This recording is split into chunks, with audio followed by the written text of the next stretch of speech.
Start with the chanting.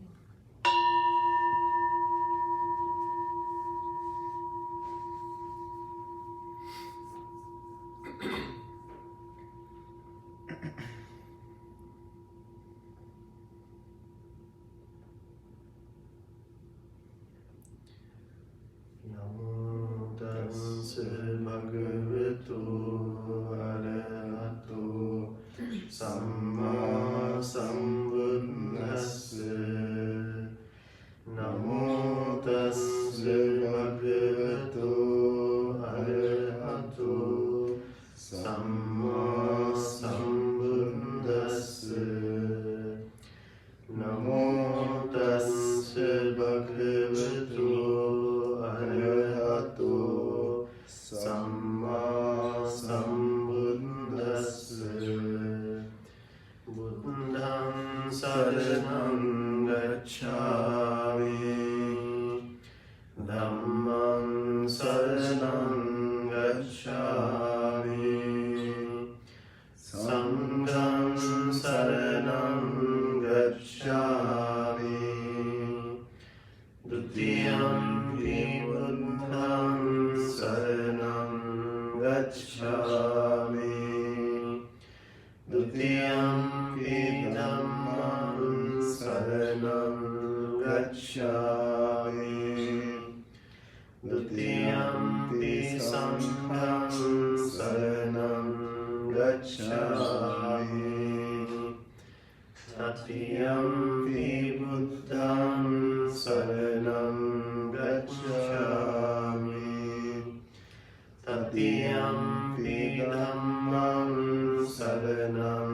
gacchami, tatiyampi sangham saranam gacchami. Panatipata vemani sikkhapadam samadhiyami, adinādāna vemani sikkhapadam samadhiyami, kāmesu miccācāra vemani sikkhapadam samadhiyami, musāvādā vemani sikkhapadam samadhiyami, surāmera majjapamā datthāna vemani sikkhapadam samadhiyami. Iti piso bhagavā araham samma sambuddho, viñjācarana sampanno sugato lokariyo, anuttaro purisa dhammasārthi, sattva deva manussanam buddho bhagavati, swakhato bhagavata dhammo sandikkhiko, akaliko ehipassiko upanayiko, pacchattam vedittambo viññoheti, supatipanno bhagavato sāvaka sangho, vijupatipanno bhagavato sāvaka sangho, nyāyapatipanno bhagavato sāvaka sangho, sāmīci patipanno bhagavato sāvaka sangho, yadina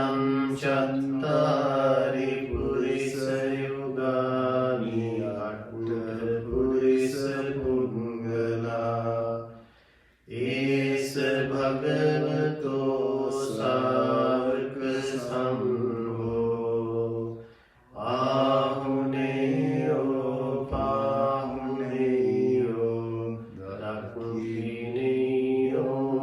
Anjali Kareneyo Anuntaram Punyakirtan Lokasavati. Sadhu, sadhu, sadhu.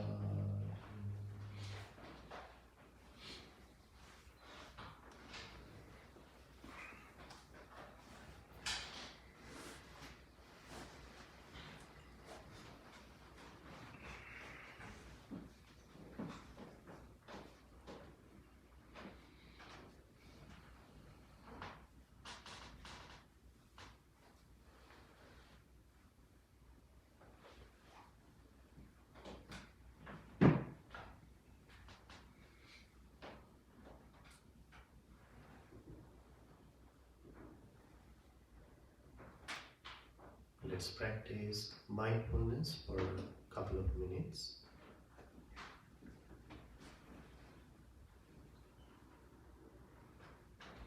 Maintaining a very relaxed posture.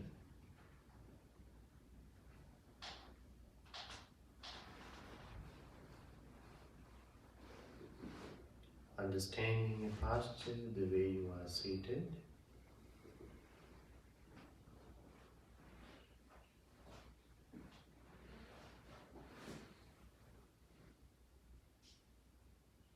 Taking a few deep, mindful, gentle breaths, releasing any tension and negative energies from your body.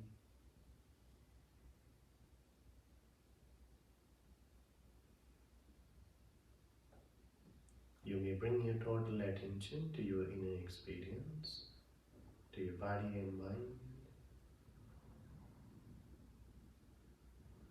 Experiencing each breath throughout the body.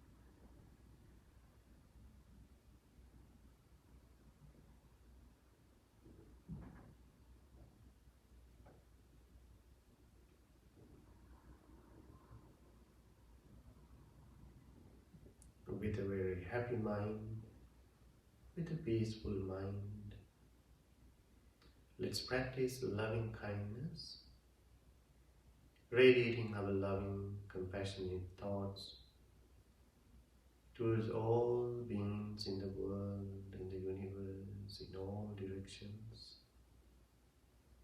near or distant, seen, unseen, small or mighty. All beings who are suffering from pain, hunger and diseases.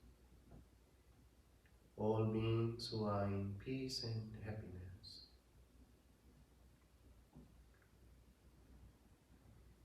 All beings who are dying at this very moment. Who are being born to this world at this very moment. Letting your love go to all beings, broadening your heart, broadening your mind, feeling the deep sense of connectedness with all beings, wishing them, may all beings be well, may all beings be happy, may all beings be relaxed, may all beings be peaceful,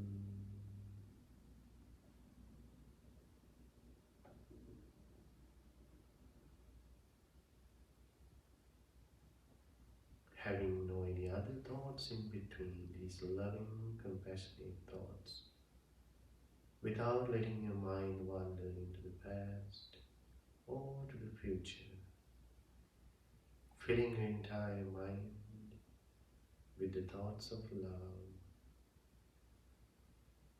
May all beings be well. May all beings be happy. May all beings be relaxed. May all beings be peaceful.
Okay, now taking a few deep breaths again, refreshing your body and mind.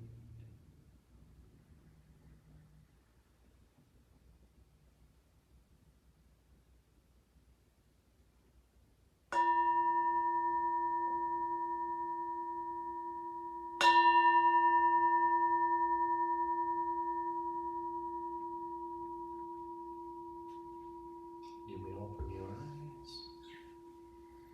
Sadhu, sadhu, sadhu.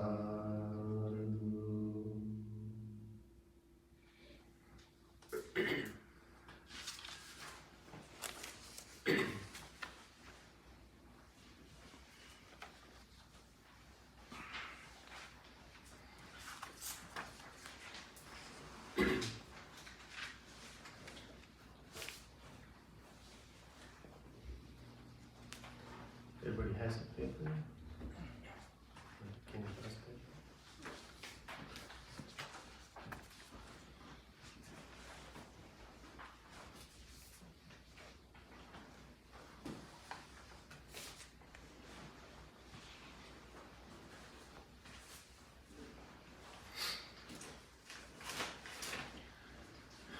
Okay, so we can start our sutta discussion. for tonight.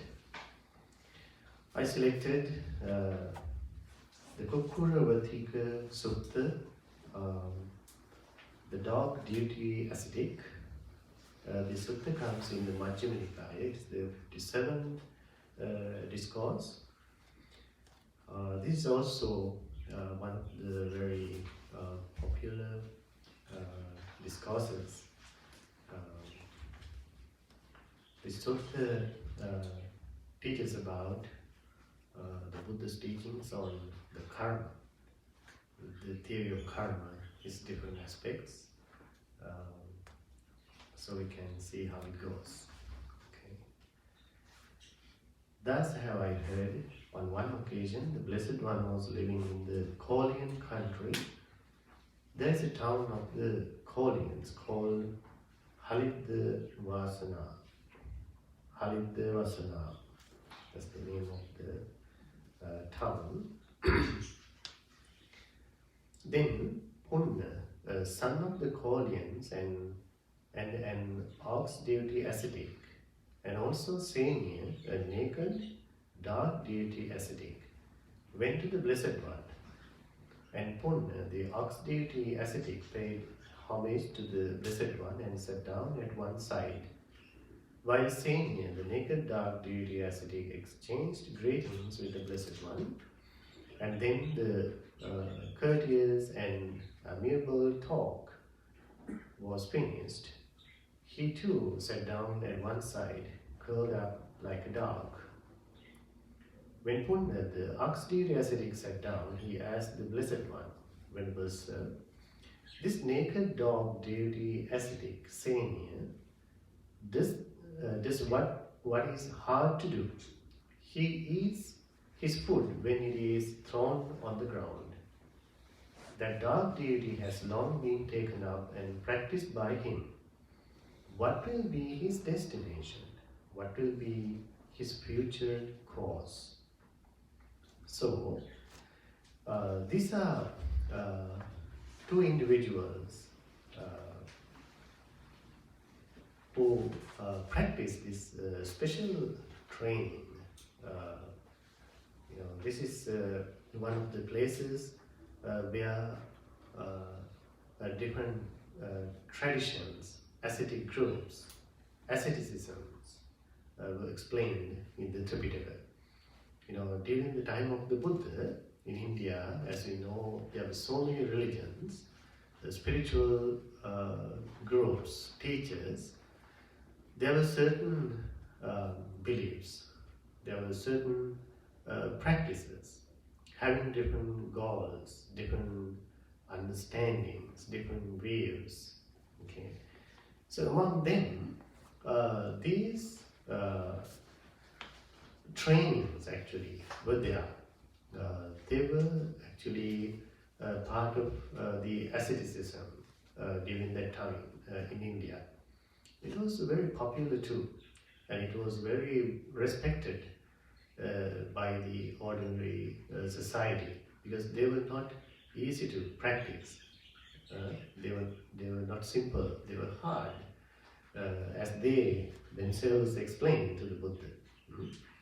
So, among these asceticisms, these ascetic practices, some ascetics were practicing acting like dogs. They would not eat like us, like human beings.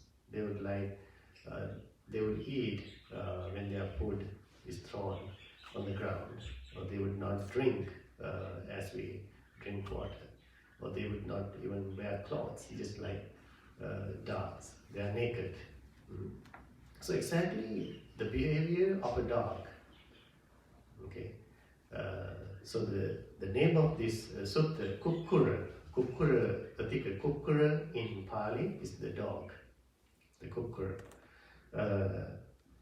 And also there were ascetics who were practiced just like cows, oxes. They acted like cows, eating grass, things like that, acting like cows.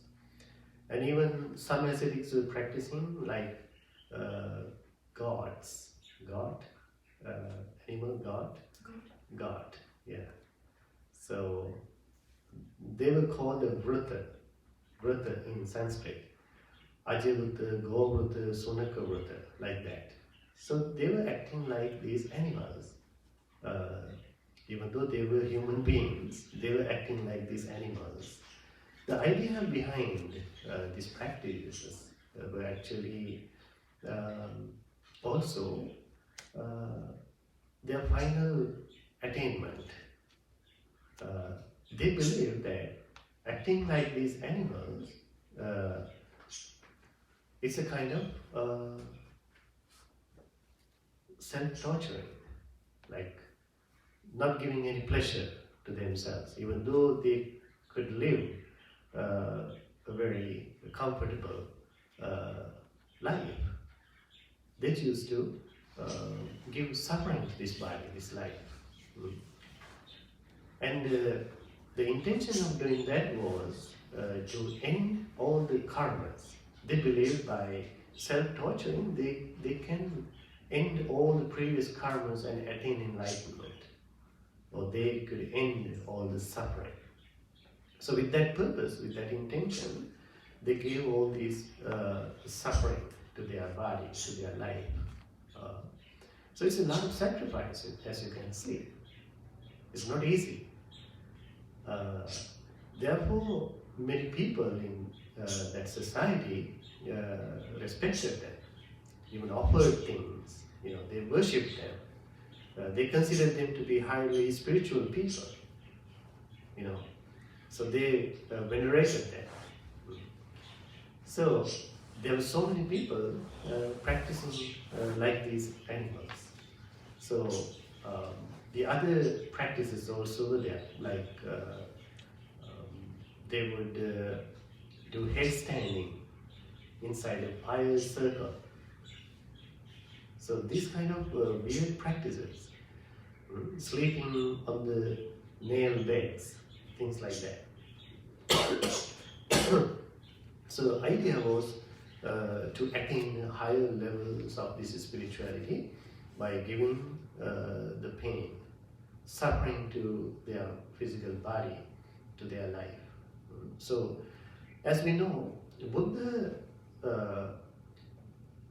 in his quest for the truth, also wanted to see if there was any reality, any truth in this kind of self-torturing. So we know that Siddhartha Gautama also went through severe practice for 6 years. It was not something like this, acting like animals or anything like that, but he spiritually spent some time, without giving any pleasure to this body, any comfort. He stopped drinking, eating, even breathing eventually. So he wanted to see if there was any truth behind that self-torturing. But eventually he came to realize that there's no any higher attainment or any special knowledge gained by self-torturing. So he gave that up and came to the moderate level and practiced his meditation. So we can see in the Buddha's life also, he experienced it, this self-mortification we call, to see if there was any truth behind that. So these individuals, Punna and Seniya, they were two friends. Punna was practicing ox duty. He was acting like an ox. And Seniya was a naked dog, acting like a naked dog. So they were practicing this for a long time, taking this way of life for a long time. And they were very happy about it. They were very happy about their practice. And they knew that it was not easy. It's a huge sacrifice, dedication. So they were interested in knowing what would be the result of their practice, this severe practice, severe training. So, having that intention, they both came to the Buddha. They both respected the Buddha, talking to the Buddha, exchanging the greetings. They talked to the Buddha. The Punna asked about his friend, not for him, but he asked about his friend, Seniya. He explained to the Buddha Venerable, this naked dark devotee ascetic Seniya does what is hard to do. He eats his food when it is thrown on the ground. The dog deity has long been taken up and practiced by him. What will be his destination? What will be his future course? Their main concern was actually to know what will be their next life. How will they be born as a result of this special spiritual practice, according to their understanding. So then Buddha said, enough, Punna, let that be. Do not ask me that. So Buddha did not want to answer that question. The second time, the third time, Punna, the ox deity ascetic, asked the Blessed One. He asked the same question. Buddha refused for the third time.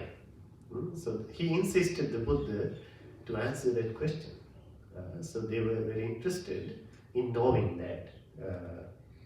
So then, well, Punna, since I certainly cannot persuade you when I say enough, Punna, let that be. Don't ask me that. I shall therefore answer you. So there are sometimes, different ways of responding to people's questions. Sometimes Buddha, if these questions were relevant, useful, meaningful to the person, he would directly, definitely explain, giving the necessary answers. And sometimes Buddha did not answer for some questions. They are called the tapaniya panya. That means Buddha would never answer these questions because they are wrong questions. They are not relevant questions. They have no any ground. They have no any meaning. So Buddha would not answer these questions. Like, for an instance, will the Buddha be born after he passes away? Buddha will not answer that question. So there are 10 questions like that. Buddha would not answer. So we will get to discuss about those type of questions in future sessions. So somehow, sometimes Buddha refused to answer some questions. If you can remember the Bahya Sutta, right? Bahya insisted the Buddha to teach him the Dhamma. Buddha refused for the third time. Why? Because Buddha was going for alms to collect his food. But he insisted. Bahya really wanted to learn the Dhamma. So because of his interest, his enthusiastic interest, Buddha decided to teach the Dhamma to Bahya. So there we can see like Buddha wanted to test their urgency, their real interest to learn the Dhamma. So there are times that Buddha preached the Dhamma, refusing for third time. Still, if they still insisted, Buddha would teach the Dhamma. So this is one of those occasions. So in this case, it was different. So Buddha says, here Punna, someone develops the dog duty fully and unstintingly. Is that right, the word? Unstintingly. Unstintingly. Which means? Thoroughly, without any hesitation. Right, okay, yes. Okay. He develops the dog habit fully and unstintingly. he develops the dog mind fully and unstintingly. He develops dog behavior fully and unstintingly.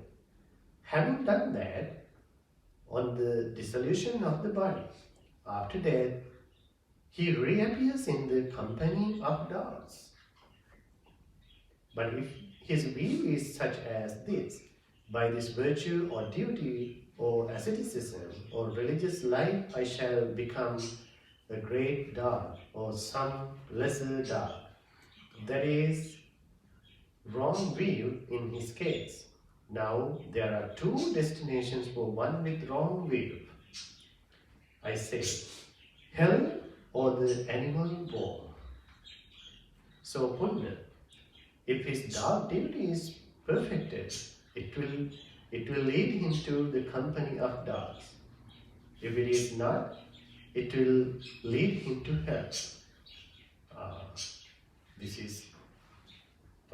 is how Buddha answered that question. Why he did not answer that question, but the Punna insisted to know what will be his friend's destination, saying it. So he was acting like a dog. So we can see that Buddha clearly explains. Buddha did not actually talk about saying his friend, right? So Buddha generally explains that, right? Here, Punna, someone develops the dog duty, someone. So anyone, if anyone develops the dog duty perfectly, with the enthusiasm, that person develops the dog habit, acting like dogs, behaving like dogs, right? And also, that person develops the dog mind. Exactly when that person is behaving, acting like a dog, that person develops the dog mind.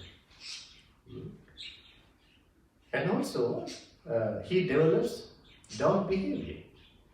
So that person's behavior becomes like a dog. So we can see that entire behavior is thought, behavior, actions. Everything becomes dog, right? Dog's attitude. So because of that practice, after that person dies, after the death, after the dissolution of the body, that person will be reborn in the company of dogs. So that person will be a dog. Because that person develops the mind of a dog, maintains a behavior of a dog. That's why. And also Buddha very importantly mentioned that but if this view is such as this, by this virtue or duty or asceticism or religious life, I shall become a great or lesser dog. God. Yeah. So that was the purpose. Because according to their religion, they thought it will reward them to be born as in higher realms like gods.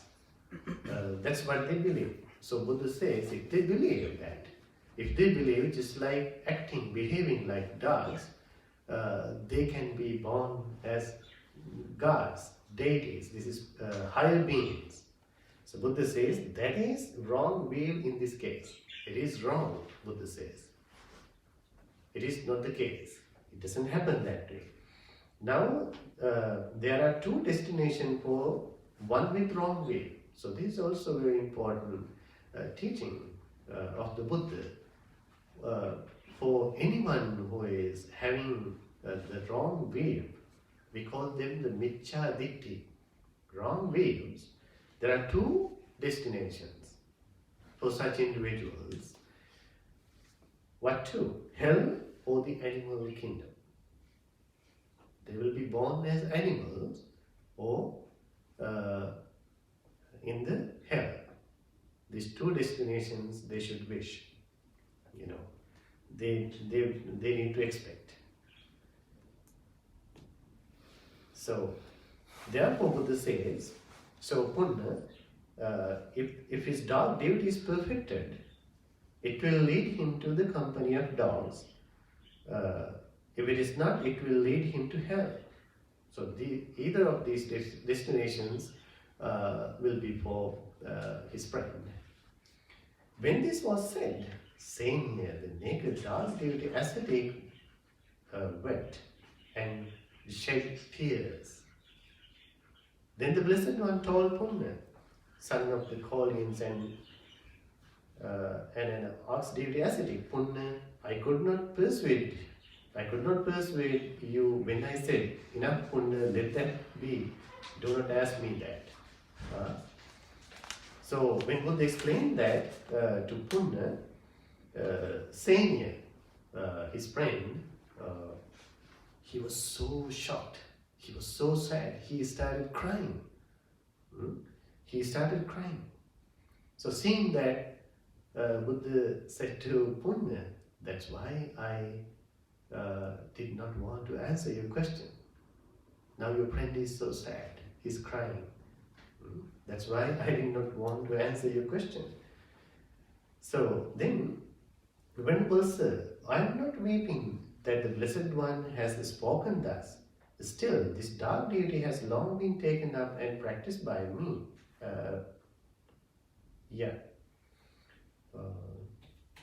Still, this dark duty has long been taken up and practiced by me, Venerable Sir.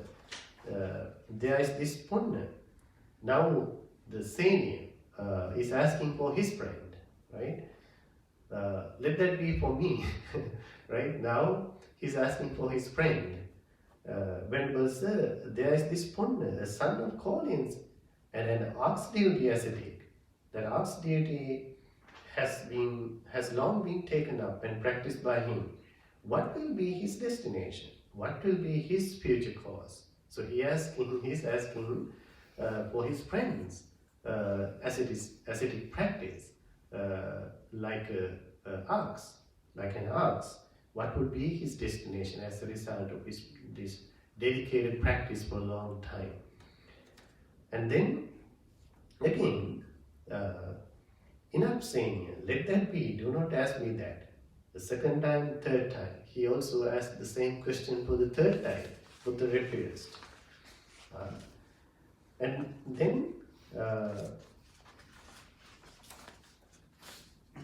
well, Seniya, since I certainly cannot persuade you when I say, enough Seniya, let that be, do not ask me that. I shall therefore answer you. So again, similarly, Buddha answers Seniya. Here, Seniya, someone develops the ox duty fully and unstintingly. He develops the ox habit fully and unstintingly. He develops the ox mind fully and unstintingly. He develops the ox behavior fully and unstintingly. Having done that, on the dissolution of the body after death, he reappears in the company of oxen. But if his view is such as this, by this virtue or duty or asceticism or religious, like I shall become a great god or some lesser god, that is wrong view in this case. Now there are two destinations for one with wrong view, I say, hell or the animal world. So saying, if his ox duty is perfected, it will lead him to the company of oxen.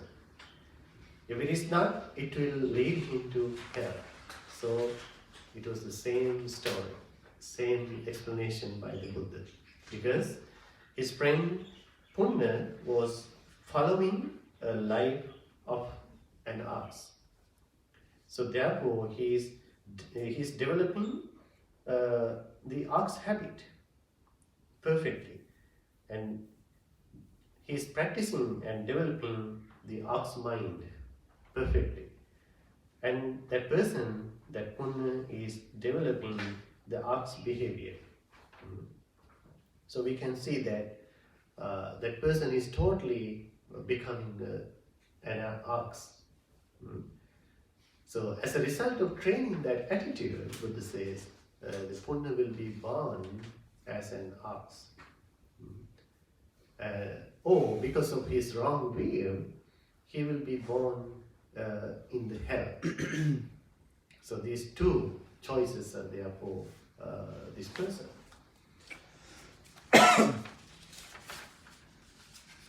When this was said, Punna, the son of the Koreans and an ox deity ascetic, wept and shed tears. Then the Blessed One told Seniya, the naked dark deity ascetic, Seniya, I could not persuade you when I said, enough, Seniya. Let that be. Do not ask me that. Venerable Sir, I am not weeping that the Blessed One has spoken thus. Still, this ox deity has long been taken up and practiced by me. Venerable Sir, I have confidence. I have confidence in the Blessed One thus. The Blessed One is capable of teaching me the Dhamma in such a way that I may abandon this ox deity, and that this naked dark deity ascetic Seniya may abandon that dark deity. So now they are fully disappointed. They are fully disappointed in their practice for a long time about their dedicated practice. By hearing these words from the Buddha, it was a complete disappointment to know that they are not going to be born as gods or in any higher realm of existence, but they are going to be born in these very low and dangerous levels of existence, either in the hell or in the animal kingdom. So it was a totally different story. So they were very upset about that, and they are asking for help. They are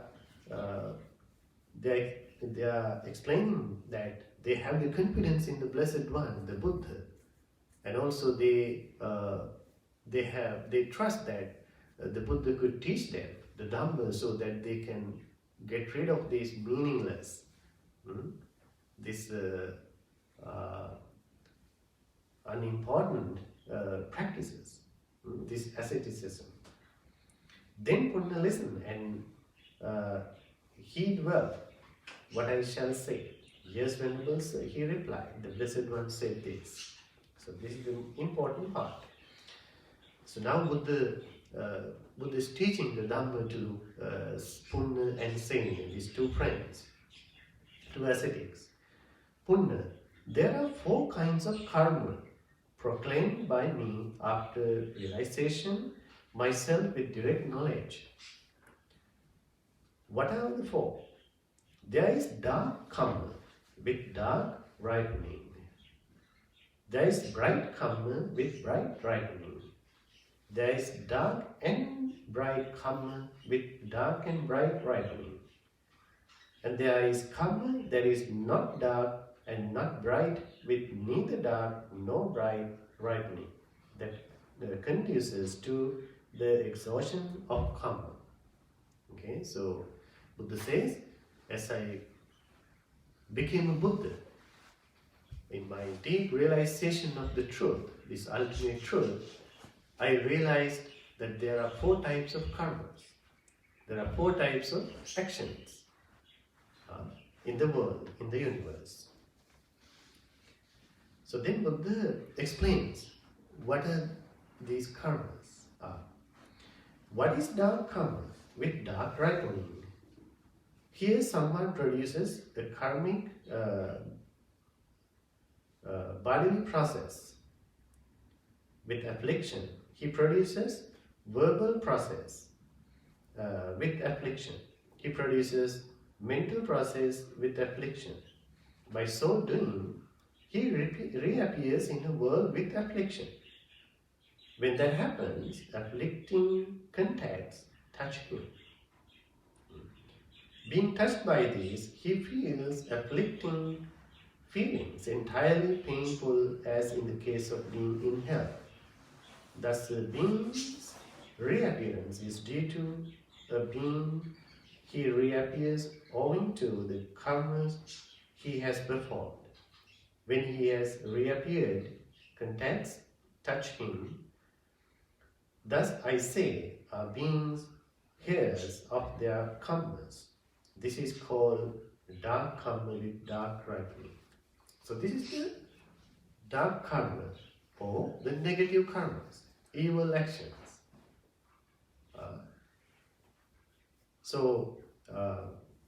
There are three ways of performing karmas, right? Physical, verbal, and mental.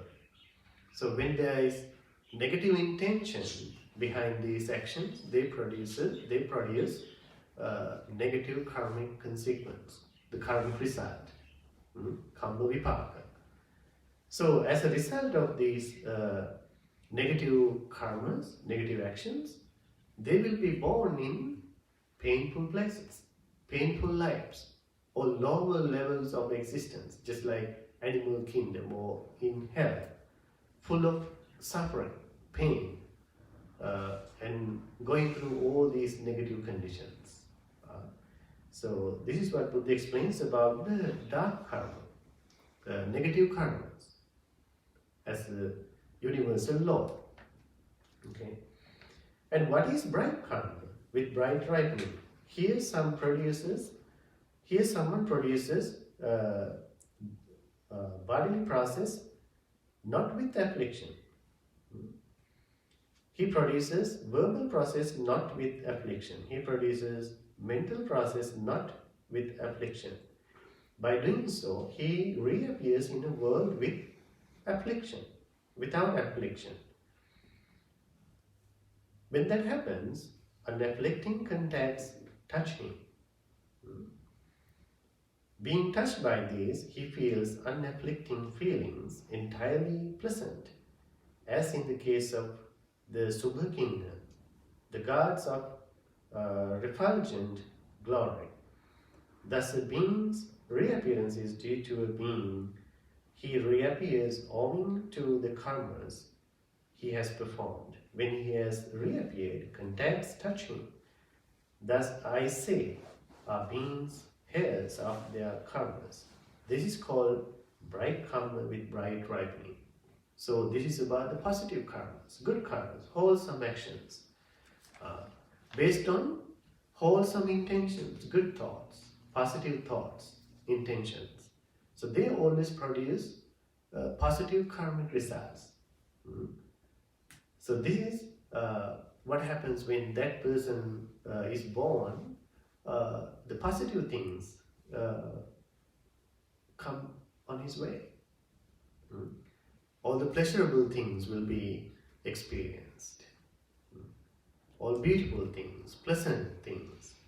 That person will be gifted with these positive things, happiness, overall happiness. As a result of these good karmas, these are the bright karmas, positive ones.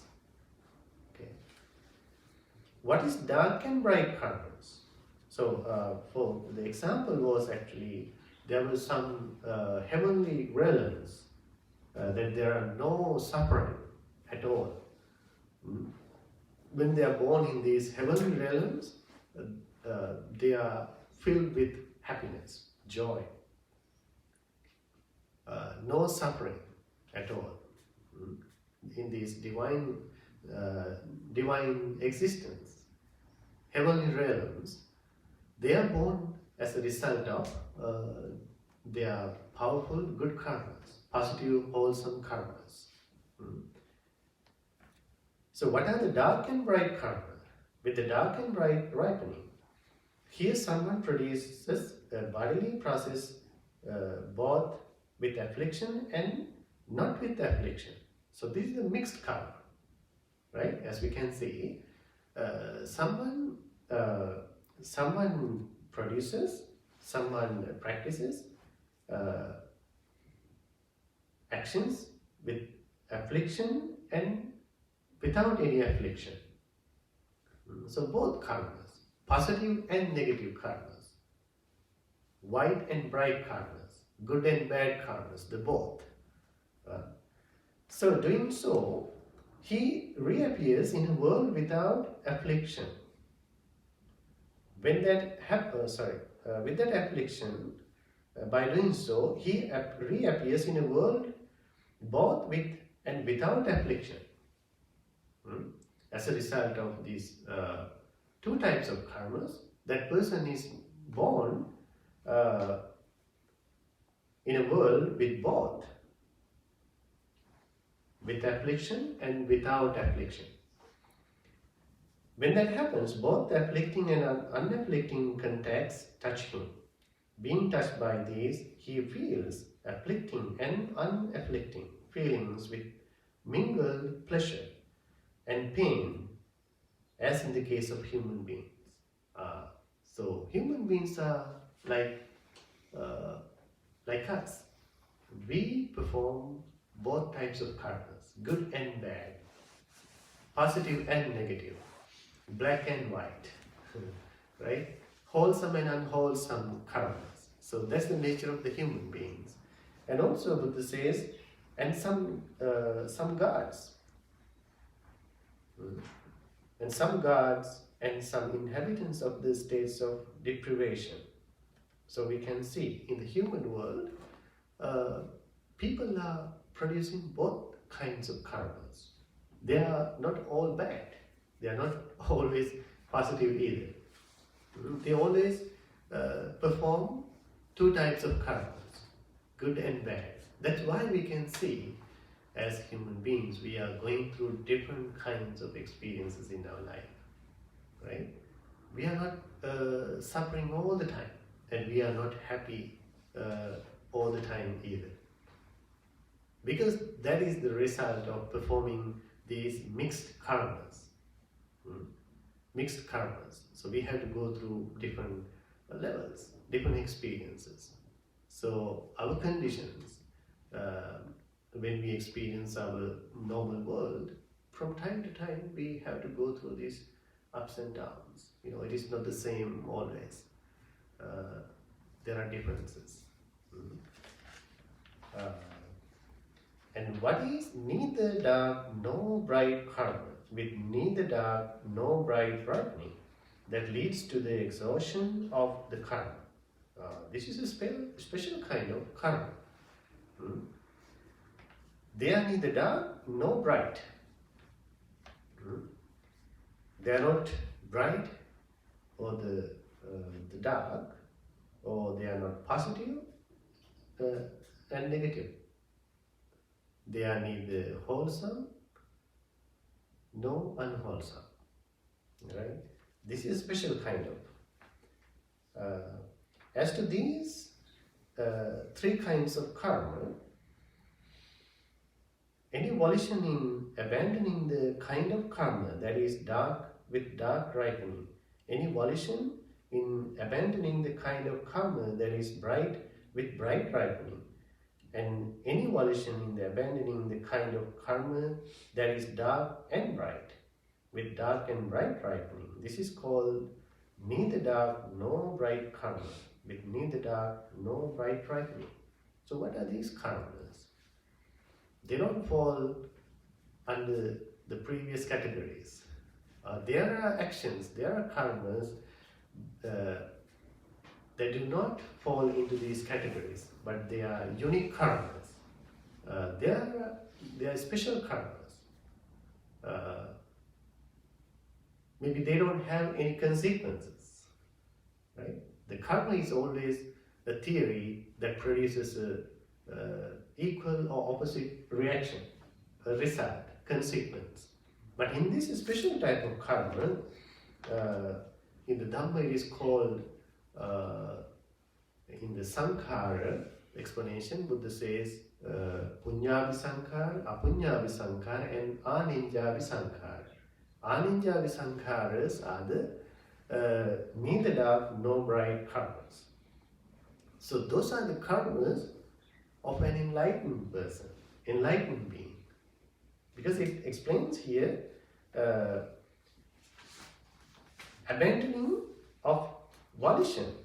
So this is the difference, right? For producing both positive and negative karmas, there have to be positive or negative volition, intention, purpose, right? But for the enlightened being, there's no any intention of positive or negative. They are called just the actions. In Pali, we call Kriya Sit we call. Kriya Sit in singular we call. They are just simply the actions, having no intention. How we simply can understand that is, when an ordinary person performs an action, that person has an intention or expectation, that's the difference, positive or negative, right? When you do something good, you usually expect something in return, right? At least a pleasing word, some respect, there are some subtle expectations like that. There are no pure actions, some intentions, some thoughts, wishes, hopes are attached to or cling to these actions. So that's why they are not just mere actions. That's why they produce a reaction or consequence, right? But in the case of an enlightened one, they have completely destroyed these craving, attachment, hate-based intentions, thoughts. These roots are gone in their mind. Therefore, whenever they behave, whenever they perform action, they are acting just like us, right? As normal human beings, you can see they are behaving just like normal human beings, eating, drinking, sleeping, talking, and all these things. But in all these actions, they don't have any positive or negative intention as an ordinary person.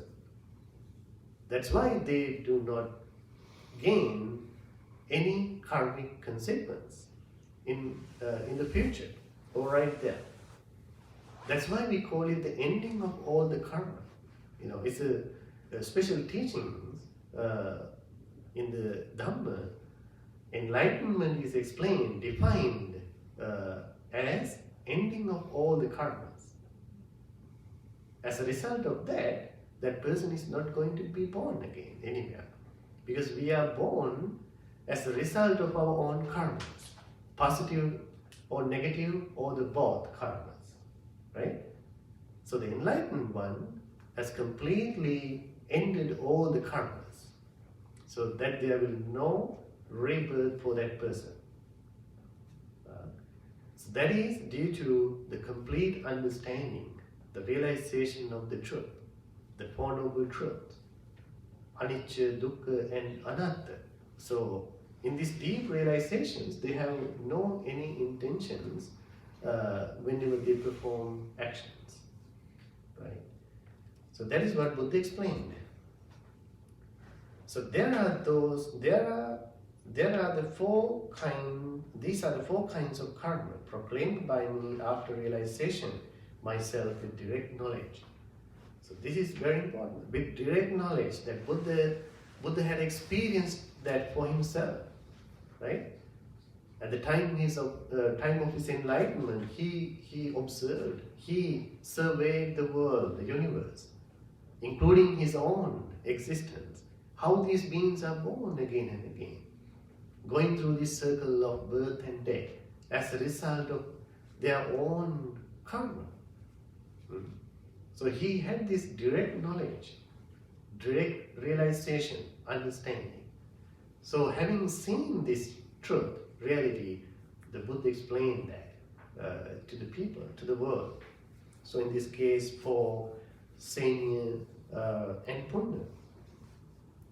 When this was said, Punna, a son of Koreans and an ox-duty ascetic, said to the Blessed One, Magnificent Master Gautama,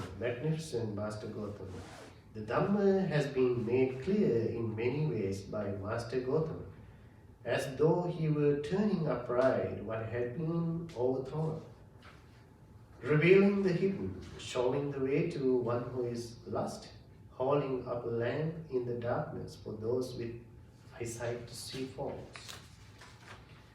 I go to Master Gautama for refuge, and to the Dhamma, and to the Sangha of bhikkhus.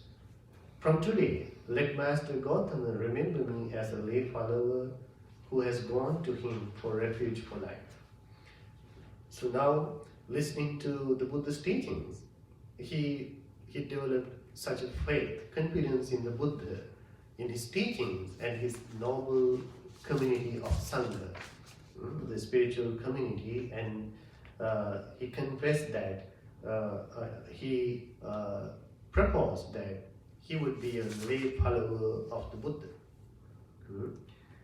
But Seniya, the naked dark devotee ascetic, said, magnificent Master Gautama, he explained the same thing. He explained his pleasing mind, his pleasing experience with the teachings of the Buddha, with the acceptance, and he explained the Dhamma has been made clear for those with eyesight to see forms.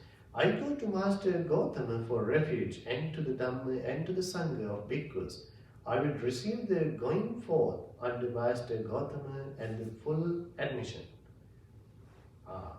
Seniya wanted to become a monk. Punna stopped right being a lay follower, but Seniya wanted to become a monk. He requested the monkhood from the Buddha because he was so confident in the Buddha's teachings. He wanted to practice the Dhamma closely.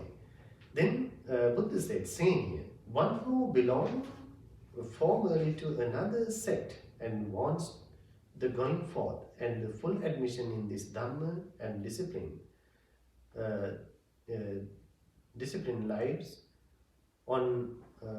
lives on probation for 4 months. At the end of the 4 months, bhikkhus who are satisfied in their minds give him the going forth into formlessness and also the full admission to the bhikkhu's state. A difference in persons has become known to me in this probation period. So this is a custom. This had been custom even during the Buddha's time. If someone came asking for ordination with the intention of becoming a monk, ordained follower, a disciple of the Buddha, if they were coming from a different sect, different religious group, a different religion, ascetic group, it had been a custom for them to be in probation for 4 months. So after that time period, the monks or the nuns would decide if that person really wants to become an ordained person. And after deciding, they will make this individual monk or a nun. So, when we'll say if those who belong formerly to another sect and want to going forth and the full admission in this Dhamma and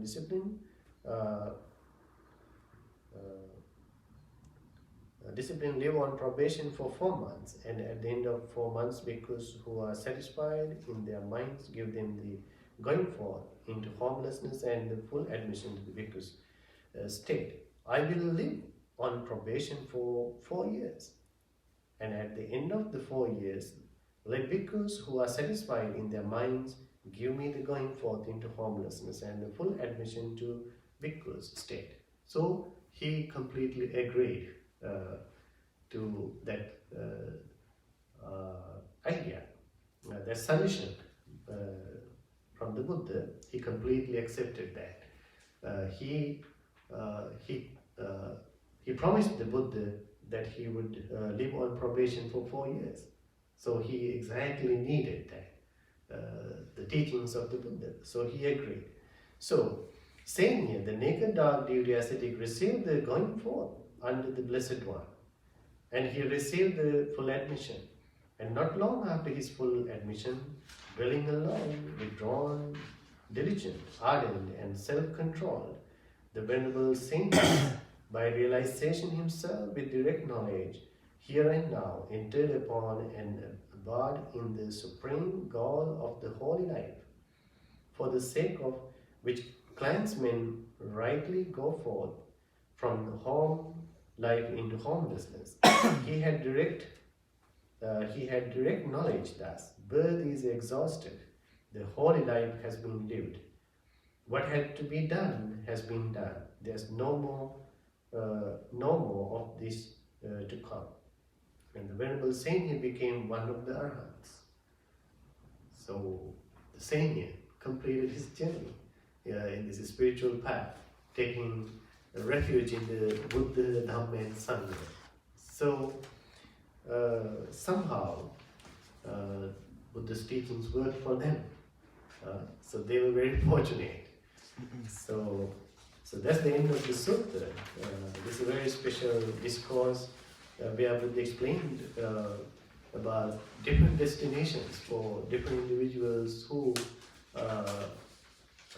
engaged in different types of karmas, actions. So it's very important to realize. So there are different beings.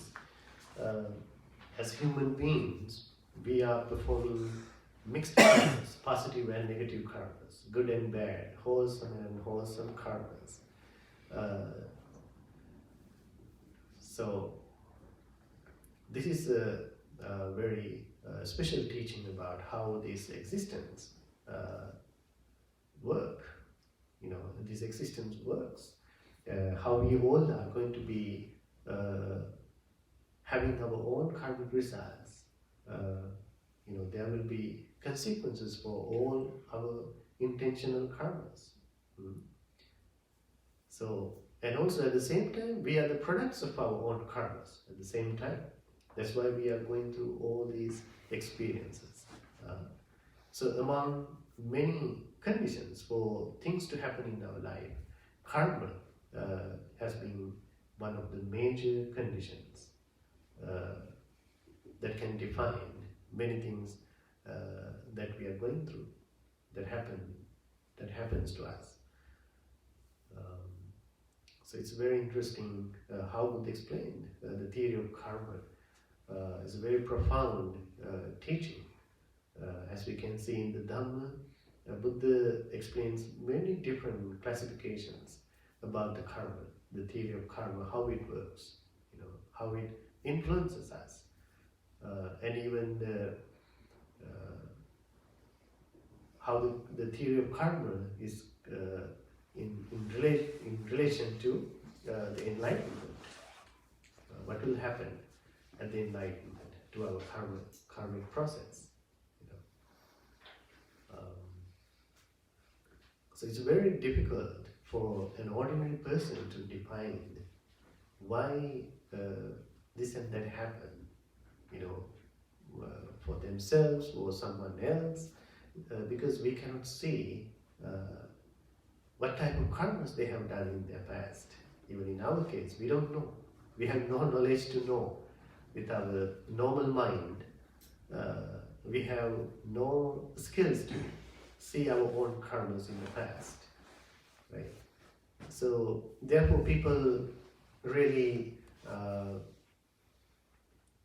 get really upset about themselves, When you have the knowledge about the karma, the theory of karma, how it works, in this way, you can simply justify, you can simply understand. So these things are happening due to my own karmas. Or when you see other people, what they are going through, so you can simply understand that can be because of their own karmas. So it is one of the ways that you can forgive yourself, forgive others, right? It does not mean that we cannot change the situation in the present moment. That's all about the practice of the Dhamma, If the karma cannot be changed, there will be no enlightenment, right? Because it is definite.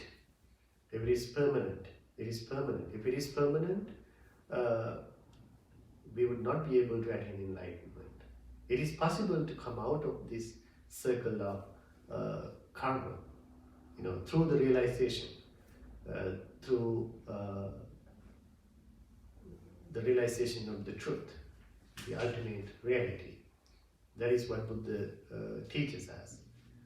And when we practice meditation, when we cultivate necessary dhamma, we become aware of our own karmas, how we perform different karmas all the time, based on these kind of intentions, right?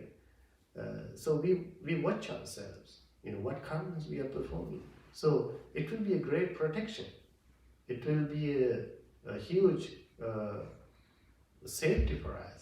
When you know the theory of karma, when you know the results, the consequences of your karma, you become careful, right? You become careful about your thoughts, your words, your speech and your behavior. So that way, you can live a very peaceful life, But when they don't have any of these understandings, they can live a very violent life. That there's nothing they can do, because they don't care. But this is how the world, universe work. This is what Buddha realized as he became enlightened. The theory of karma is very important to learn, therefore. Do we have any question? Any comment? Yes. Yeah, what are the 3 words, the Pali words for that karma? Is it? No. We call the sankhara. Punyami sankhara. Okay. Sankhara also, the word sankhara also can be used as karmas.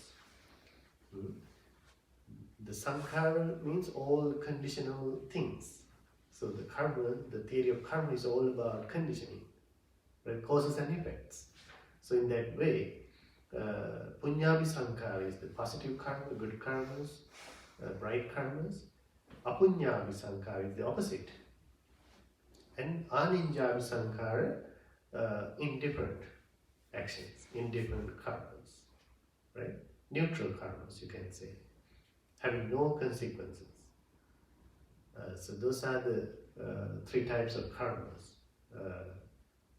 And here in this particular discourse, Buddha explained mixed karmas, right?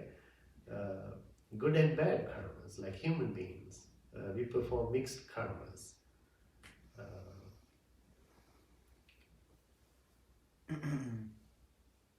I have a question. Yeah. So why did Buddha say in the beginning, he says, the destination will either be hell or the animal womb? Is hell a physical place, or is it more because you assumed you would be in a higher, so you assumed you would be in a higher state? So since you're not there, is that a mental state of hell? Or is that No. a physical hell? According to the Tipitaka, the Buddhist teachings, just like the human world, heavenly realms, hell is also explained as a separate place of existence. So then why would it be hell? Because Why? yes, because if you are assuming that you will become a god, that is your I guess it's a wrong right? view. It's your wrong view, right? Wrong But view what is if a you bad didn't karma. know it was wrong? That's right. It is not an excuse. Not to know is not an excuse. It's just like the law, right? Yeah. Not knowing the law is not an excuse. It is same with the Dharma, the universal law, the universal truth. It is same. Like animals, do they know it's a bad karma to kill an animal? They don't. But still they are accumulating the negative karmas. So we think it's okay for them to kill and eat, but in the universal law, the nature, that's why it is said that when one is born in the animal kingdom, they are always producing negative karmas, mostly. That's why there's no escape once you are born in an animal kingdom. because they are always producing negative karmas, living with fear and all these negativities. So hell is also explained as a separate plane of existence in the teachings. So just like the heavens, we have no ability to see these things, but it is explained in the Dhamma. And not only the Buddha, other enlightened beings, monks and nuns, they had seen with their spiritual mind the existence of the hells. So in other religions also they talk about hells, these low levels of existence, full of suffering, pain, sorrow, you know. So in the Dhamma, Miccha Ditti, Buddha says in his own words, Miccha Ditting Bhikkhave Parama Vajja, which means to have a wrong view is considered to be the highest wrong attitude, you know. The Varada means the biggest wrong, you know, biggest illusion maybe, to have a wrong view. Because of that view, people tend to do all these negative things, right? If they have a misunderstanding, misbelief, irrational thoughts, that's how they believe. That's how they behave. That's how they act. That's why that wrong view is so powerful, so strong. You know, then when it is negative, as it's so powerful, Buddha says there are two destinations for such individuals: animal kingdom or hell. So it's a question, though. So how do you know if something is, if a view is right or wrong? Well, he talks about affliction, right? So negative affliction to yourself or someone else, I would say is negative. So that is the very common measurement, right? Buddha says in his teachings. It is exactly to say that how it says, when you do something, you need to think that, treat the others the way you like to be treated, is the common saying, right? But there has to be some realistic understanding about how the world works, you know, how the nature works, you know. So that's why sometimes we need to listen to some higher individuals, like spiritual people, right? This is how the religions come into existence. So there are individuals who see this truth from time to time. So in the Buddha's case, with his direct knowledge, with his direct experience, he realized this truth. This is how things happen. That's why it is said the Dhamma is not something that Buddha created. It is the nature of the universe. As a universal law, this is how things happen. So we can see how we can commonly understand what is right and wrong, you know, to be very important, you know, in the very first place. People have difficulty realizing what is right and wrong, good and bad in this world, wholesome and unwholesome, right? Positive or negative.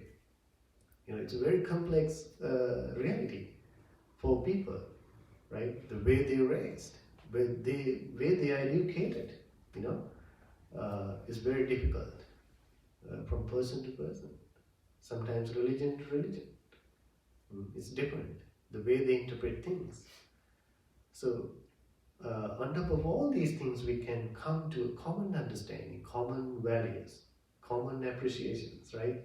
What all beings commonly like and appreciate, enjoy. What commonly all beings don't like, right? To get hurt, to get killed.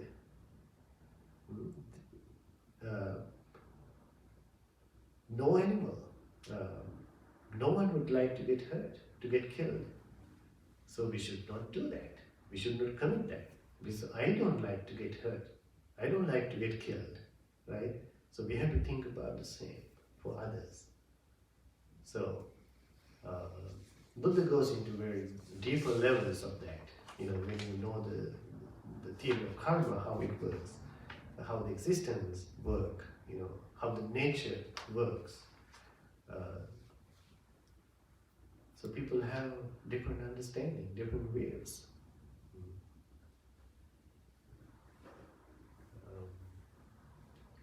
Anything else?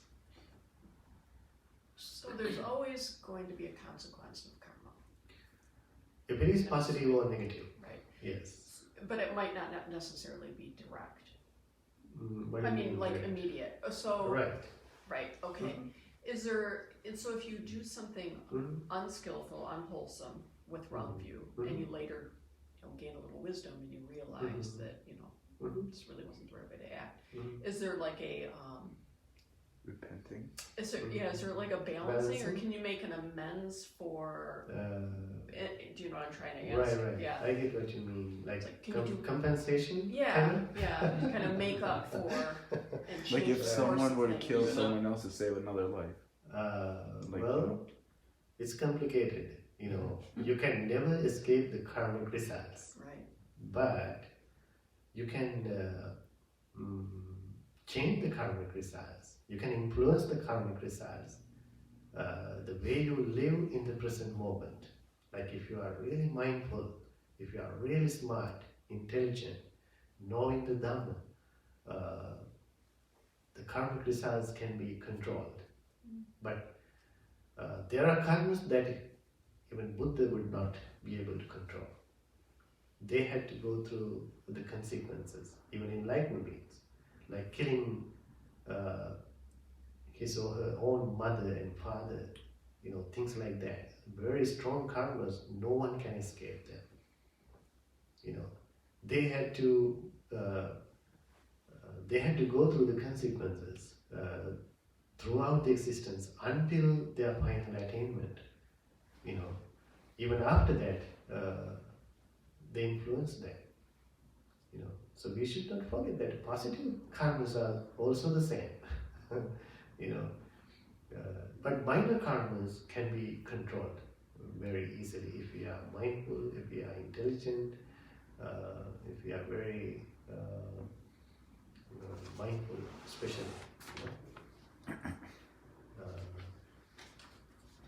So Buddha says, in an example, simile, like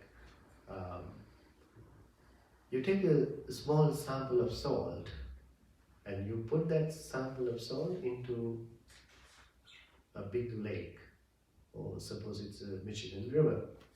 Can you make it salty? No. No, it's impossible, right? But you put that little salt into a cup of water, right? You can easily make that cup of water salty, right? Salty taste. So, similarly, Buddha explains, you may have done minor negative karmas in the past, but if you are perfectly doing okay in the present moment, in all aspects of your life, right? You are very mindful, you are very intelligent, very smart, and also you are living with very good friends around you. There are a lot of good friends around you, and you are born in a very good time and a place in the world. So these minor negative karmas cannot reach you because of these vast positive conditions around you. Right? So, but if it is the other way around, these karmas can easily reach you. If your present behavior, your present existence is totally negative, all these minor karmas can reach you and they can influence you. Right? So Buddha explains that we can control some minor karmas by changing the way we live in the present. It can be controlled in certain conditions, not always. Yeah, but that example it's a little bit problematic because you know, if you do all the good, then you might think, okay, it's okay to do this little because I have done so much good, and somebody might think, okay, I just do this little thing bad or stealing or killing a little creature or something like that. So how it goes? That's totally wrong, right? We are not supposed to do any. Yeah, wrong but actions. according to the example, because you know, like No, little this is sword about the past karmas you have done. You may have done negative karmas, right? You have no control. You have no way to know these things. But if there is any negative karmas like that, minor karmas, you can change the influences of them just by changing your present behavior.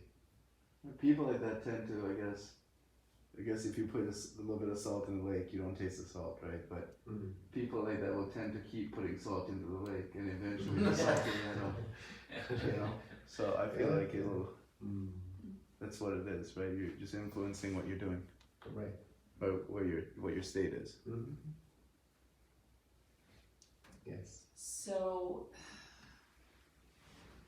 if we've taken human birth and we are struggling with these things, but we still get sucked into the bad karmas, and we have to live with the results of those, and we know we have to live with the results of those, and we live in hells. We get sent to different places. We're not condemned to those places forever. No. Do we all Yes. eventually burn through the karmas and wake up? Or can we take a human birth and just never wake up? Or do we have that seed inside of us and we're destined to eventually wake up? Wake up means Enlightened. of course. That's all about yes. Well, That that's is hopeful. exactly. I just So- that's hopeful. So in the teachings, in the teachings of the Buddha, that's what we call the Buddha nature. We all are born with that capacity, that potential of being awakened to the truth, the reality, through the practice though. It would not come to us automatically. It has to be a conscious evolution in ourselves. It Just is possible. different amount of time for everyone. Yes, Then yes, some of us are depending- slow learners and may Depending on the levels of our tendencies, underlying tendencies. But that half is that no one is destined to be negative permanently, even to be positive permanently. There's nothing like that. it changes, right? Yeah. I think so. As a human being, we have this.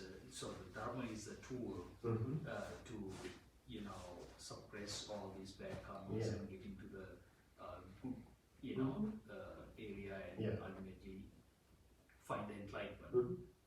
But still, the karmas, your past karmas can happen even for an enlightened being. Yes. I think you mentioned one time even Buddha had some kind of a headache, like Yes. migraines time to time because of some kind of a karma in the past. So it is not that you develop good karmas and cancelling out the bad karmas that you had in the past, but you can kind of control. So I'm kind of thinking, so Buddha is a person who has become, enlightened. So he falls into the neither dark nor bright karma category. So when he experiences these things, he is not kind of getting attached to some kind of a situation. Yes. He just accepts it like a action or Yes. And also as a result of enlightenment, many of the previous karmas actually cease to exist or influence you. That's the power of enlightenment. That's why there's no rebirth for that person. As a result of enlightenment, they end all the karmas, even the consequences of previous karmas. And don't think that even though these enlightened beings are going through these negative karmas, they are not suffering because of their enlightened state. Because of their realization of the truth, they are not suffering like us. That is why we call they have ended all the suffering as a result of their enlightenment. But superficially we can see that they are going through these negative karmic results, but they are not suffering from them. Yes. There are so many children that are slain around the world, in mosques, in schools, places of worship. Yeah. Why, with their lives being ended so young, what does the karma say about that? Why don't they get the chance? Why don't they get the chance to have that repentance? Why are they slain so young? Why do you think? Why some people die very young, and some people die in the womb even, and after few days of birth, few years of birth, right? Why? Would it just be an act in a previous cycle, or? Yeah, there's a connection. There's a connection. So the karma is, when you learn the theory of karma, how it works, we can see it is just like when you plant a mango seed, you get mangoes. When you plant an apple seed, you will get apple, not mangoes. Just like that, we can see how the karmic and consequences are very direct. Very direct when they influence us, So don't you see people are killing these innocent babies? So this is how it comes back to them. If you kill someone cutting the neck, they are going to get killed just like that. We can see, according to many stories in the Dhamma, exactly they are going to get killed, get punished, get hurt by the same means. This is how it works, but there's no way for us to see that, but this is how it works. Not only once, if you kill one person like that, and you are going to get killed only once. It's not like that. Depending on the intensity and other necessary conditions, we can see that you are going to get killed, get hurt the same way for many lives in your existence. That's why these negative karmas are very bad, and positive karmas are also the same. They're going to benefit you again and again, again and again. Yes. So, connected question. I know this is a question that is asked very often, but so does the Dharma acknowledge the possibility of accidents, of something happening in the universe that just happened, or is everything caught in this web of karmic cause and effect? No, as I said, karma is only one condition among many other necessary conditions for things to happen in our life, in the world, in the universe, in the nature. Karma is only one cause. There can be other conditions, like the weather, right? Weather is one condition, the nature, natural condition for things to happen, So there are things like that, like the gravity is a universal law. Has nothing to do with the karma. Things like that. Yeah, but then people in tsunami is the weather, but there were many people killed in the tsunami, but they were in that location. You could say that's because of their karmic effect, right? I don't know. Yeah, that's true. It's very hard to define that. Anything, right? Yeah, it's very difficult to define that, why things happen. That's why I said only a Buddha or higher enlightened being can define that kind of incidents. We have no knowledge to track that. The Buddha did say that there were many other causes, Yeah. weather, Yeah. environment, These are things that we experience and can harm us, cause us suffering or pleasure, but has nothing to do with our karma. The Buddha said that. He said there's the seed, or Yes. Bijanya. perhaps the genetics Yes. can produce it and have nothing to do with the individual's karma, or the environment, the country you were born in, the time that you were born in, might have nothing to do with your karma. So there are some things that affect our lives and create pain or suffering that are not due to karma. Yeah, important thing is to see that, understand that things happen as a combination of all these necessary conditions, and not only one. One can be major though, but not alone. All other conditions are part of that. Okay, I think that will be enough for today. Just a good discussion about the karma. Thank you very much. All blessings to you. Sadhu, sadhu, sadhu.